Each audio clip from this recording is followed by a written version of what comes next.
तर विषय होता मैत्रिणीच्या बड्डेचा आणि त्यासाठी मी बनवला चॉकलेट केक आणि आम्ही हा केक घेऊन गेलो डोंगरावरती सेलिब्रेशनसाठी. एवढ्या मोठ्या डोंगरावरती घेऊन आलेत मला. मॅडम टेकडीवर पोहोचले तरी केक रेडी नाही. अरे असं करा ना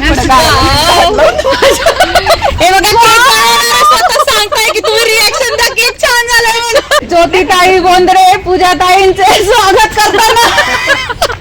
हॅपी बर्थडे डिअर पूजा ताई. अरे तुमच्या चॉकलेट केकची फॅन आहे, खूप भारी झालाय. आमची पार्टी ओव्हर झाली. अरे नाही, मेन बर्थडे पार्टी बाकी आहे. साठी की ज्यांनी एवढं छान पद्धतीने माझा बर्थडे मस्तपैकी ऑर्गनाईज केला टेकडीवर. फुल व्हिडिओ मी माझ्या चॅनलवरती अपलोड केला आहे, तिथे तुम्ही पाहू शकता. व्हिडिओ आवडला तर लाईक, शेअर आणि चॅनलला सबस्क्राईब नक्की करा. भेटूया नेक्स्ट मिनी व्लॉगमध्ये. तोपर्यंत बाय.